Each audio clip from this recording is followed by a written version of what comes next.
Even though we hadn't seen each other for a month, Scene said nothing about my health. Instead, he simply demanded a divorce. I want a divorce from a wife who neither does household chores nor works. Don't expect any share of the property, he said with a smirk. Jessica stood beside him, grinning and clinging to his arm. All right, a divorce it is, I replied calmly. Scene looked surprised, but then he and Jessica exchanged smiles. Thankfully, Scene's thoughtless nature worked to my advantage, allowing my plan to proceed smoothly. After the divorce, I began executing my revenge plan against them.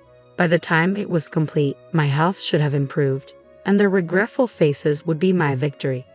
I'm Sophie, 47 years old, an illustrator and picture book author.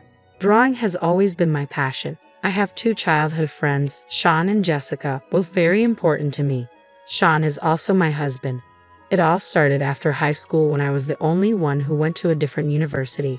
That's when Sean asked me out. I had always thought he had feelings for Jessica, so his confession took me by surprise. I was secretly in love with him, so I was overjoyed. Before starting our relationship, I consulted Jessica. She had always been somewhat of a troublemaker, often coveting what belonged to others and causing issues which worried her parents. Despite this, Sean and I tried to include her in our lives as much as possible. I married Sean at 25, but 4 years later, Jessica suddenly introduced her fiancé Matt. He was a well-mannered man who quickly became close with us. We spent holidays together, enjoying trips and discovering our favorite drinks. I thought our relationship was solid, but about 2 years after Jessica and Matt's marriage, things began to deteriorate. The trouble started when Jessica became pregnant. Sean and I had decided not to have children. We liked kids but preferred to focus on our hobbies, such as drinking and traveling. We admired families with children but were content without them. However, Sean's behavior changed dramatically after learning about Jessica's pregnancy. He quit smoking, which he had stubbornly refused to do for my sake, just because Jessica mentioned the smell. He even took paid leave to drive her to the hospital, clearly going beyond what a childhood friend would do. You know, if you stay too close to Jessica, Matt might feel uncomfortable. I warned him. You're busy, right? It's terrible how indifferent you are, even when a pregnant friend needs help. He retorted, I'm trying to help out. I do the shopping and run errands. I think accompanying Jessica to the gynecologist is a bit much, though. I argued, if she's scared, she should have Matt go with her. Going with her every time makes it seem like you're the child's father. You're not going to be pregnant anytime soon, so what does it matter? Sean dismissed my concerns. We rarely fought before, but since Jessica's pregnancy, our arguments increased. This tension continued after Jessica's delivery, with Sean spending more time with her and her child. When Maya turned 5, an incident occurred the night before her preschool graduation.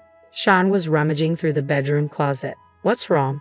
Do you have a business dinner tomorrow? I asked, noticing his suit thrown carelessly on the bed.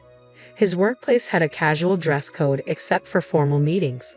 No, I'm deciding what to wear for the graduation ceremony, he replied. Wait, you're planning to attend Mia's graduation? I protested loudly. Matt can't make it, and Jessica asked me to come, he said. That's just wrong, I protested, causing Sean's expression to sour. I was aware that Scene sometimes picked up Mia from preschool, and I had also helped out occasionally. That level of assistance was acceptable, but it seemed out of place for a father's friend to attend a graduation ceremony in his stead, even if they were childhood friends.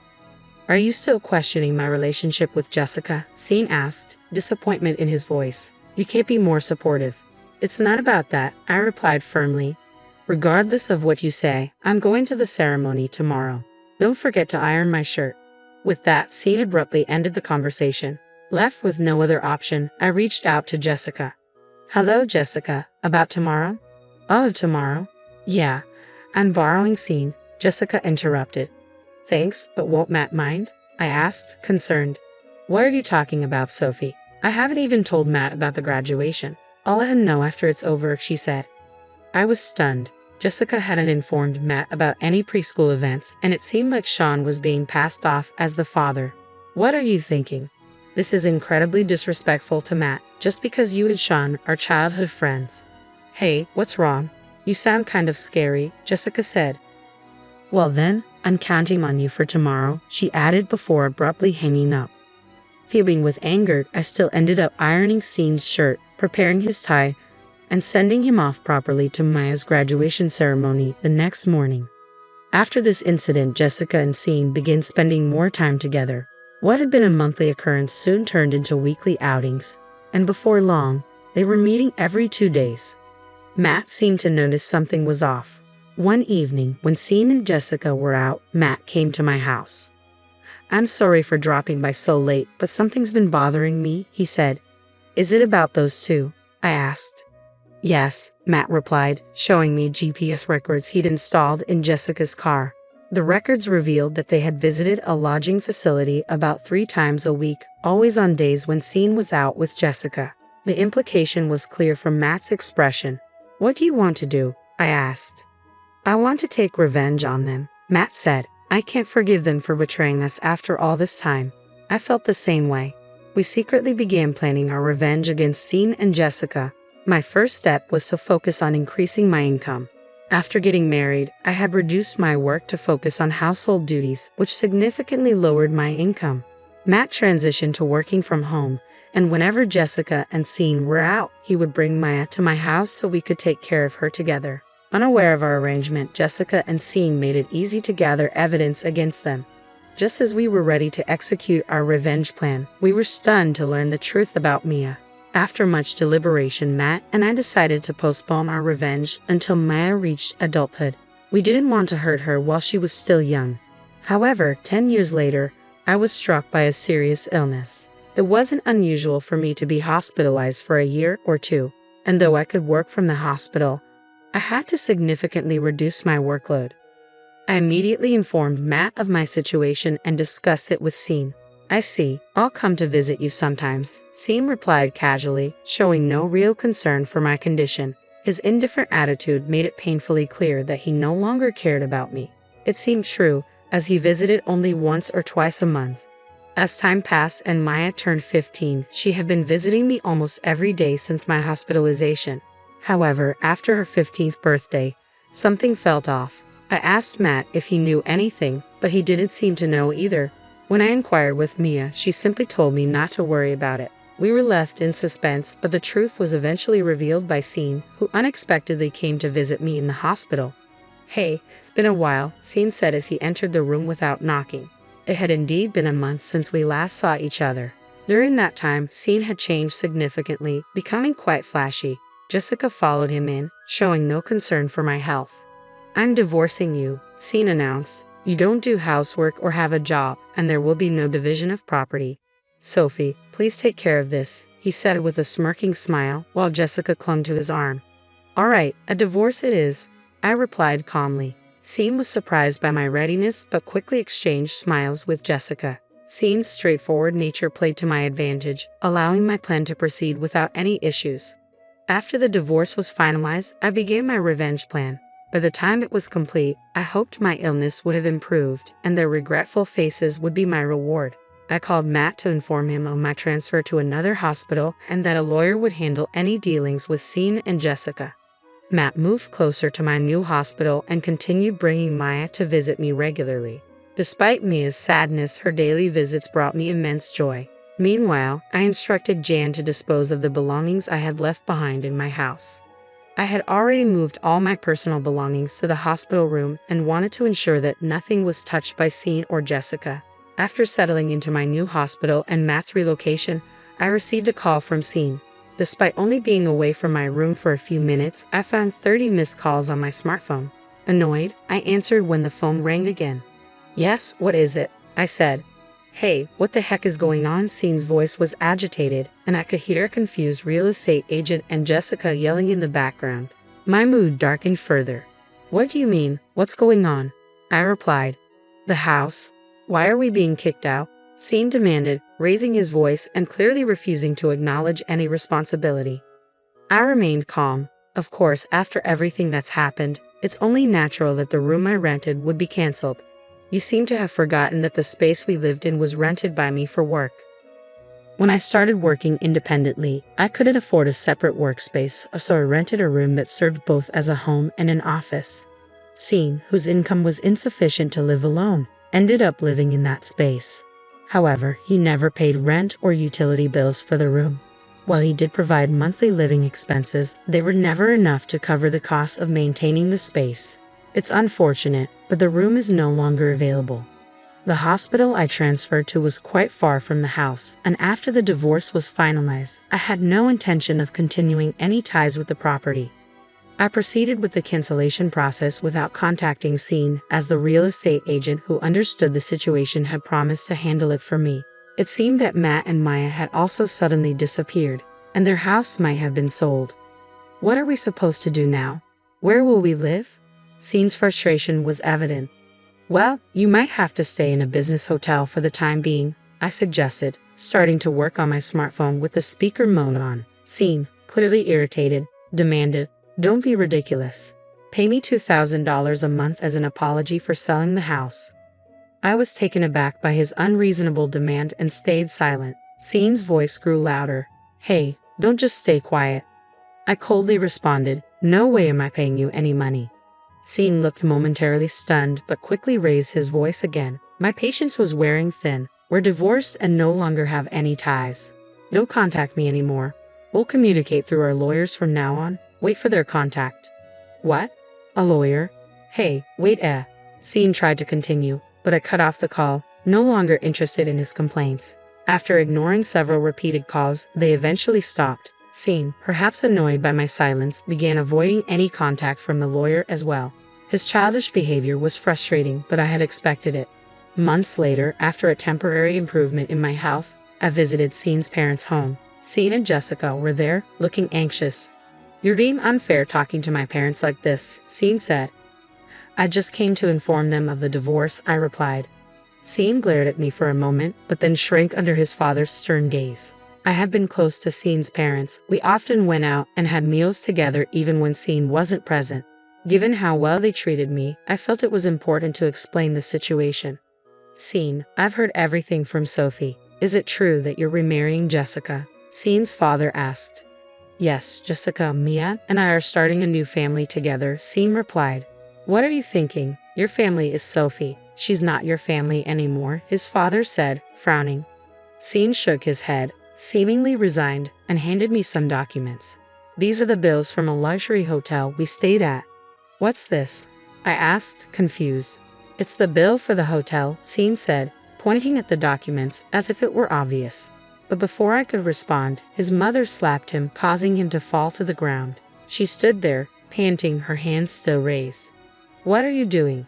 I didn't raise you to behave like this," she said. Scene's furrowed brow indicated his shock at his mother's reaction. Jessica beside him wore a similar look of confusion. "Why are you so upset? Scene's family is just going through some changes. Plus, you're getting a grandchild related by blood. Aren't you happy about that?" "Related by blood? You can't be serious," I replied, staring at Jessica in disbelief. My in-laws had always treated me as their own daughter, even though they knew I didn't want children. They had also cherished Jessica as she was my son's childhood friend. I knew my mother-in-law would be deeply displeased with the situation, and Jessica should have understood that. "You've always loved Mia. Now she's going to be your granddaughter. You should be happy about that," Jessica said. "She's the child of someone I've known since she was little. Of course she's dear to me. But she's also Scene's child," I responded. Jessica showed no sign of remorse and seemed genuinely puzzled by her lack of understanding, which was unsettling. Then Mia, who had been silently fiddling with her smartphone in the corner, spoke up. "Stop it. It's disgusting," Maya said without looking up. "My father is only my dad. Whether or not we're related by blood doesn't matter. Scene attended all the events for you. I know all about them from Dad, who always said I was his daughter. I'm his daughter, not yours." Mia then sat next to me, on the verge of tears. "I was worried you'd hate me when you found out, but Dad assured me you wouldn't. That's why I came here." "I see, Mia. I loved having you visit me in the hospital every day," I said, embracing her. "I could never hate you. I love you very much, Mia." As I spoke, Mia, visibly relieved, hugged me tightly. Despite the fact that Maya was the child of Sean and Jessica's affair, she was the girl I had cared for over the past 15 years. It was impossible not to feel affection for her. Turning to Jessica, I asked, "Didn't you find it odd that I wasn't surprised to learn Mia is Sean's daughter?" Jessica gasped in surprise as another person entered the room, Matt. His sudden appearance clearly unsettled Jessica. She had been seeking a divorce from Matt recently, citing irreconcilable differences. I was truly shocked when you proposed divorce. Let me remind you that we're still not divorced. You haven't filed for it, Matt said, addressing Jessica. Jessica had assumed Matt would handle all the divorce proceedings, which was typical of her tendency to leave everything to others. So Jessica is still my wife, and Maya is still my daughter. After the divorce, she won't be my wife anymore, but Maya will always be my daughter. Jessica turned to Mia, who frowned and clutched my hand tightly. I don't want to be her daughter anymore, Maya said firmly. Jessica was at a loss for words and glared at me angrily. Meanwhile, Sean began laughing loudly. I see, so you two are like that, but even so, you can't live on Matt's income alone.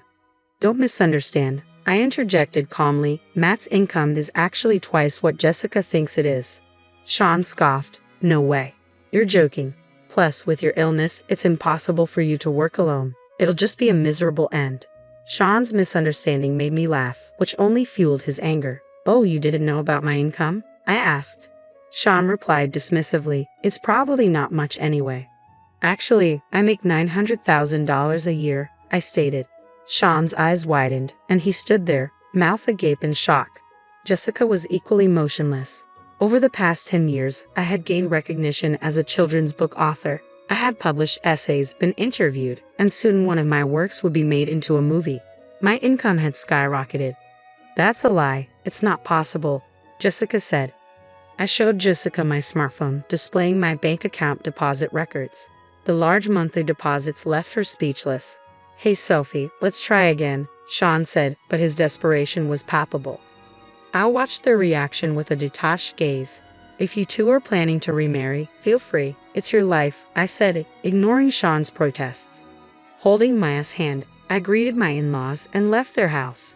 Later, I learned that Sean, who had been working at my father-in-law's company, was often out under the guise of business and eventually got fired. He tried to contact me several times, but I reported it to my father-in-law, which led him to stop reaching out. Jessica, after divorcing and losing custody, seemed to lose interest in Sean, who could no longer afford luxuries. She stopped pursuing him and was disowned by her family. With no full-time job prospects and a tendency to push responsibilities onto others, she struggled to find stable employment and was getting by on multiple part-time jobs. Since starting high school, Maya had been diligently studying every day with hopes of attending a prestigious university abroad in the future. Her serious personality led her to express a dream of translating my picture books and spreading them around the world. As for myself, the picture books I had illustrated were being adapted into an anime, and I was receiving proposals for merchandise. My health was steadily improving, though I remained hospitalized. My doctor mentioned that I might be able to be discharged next year. With hopeful anticipation for our future, I continued to write stories every day.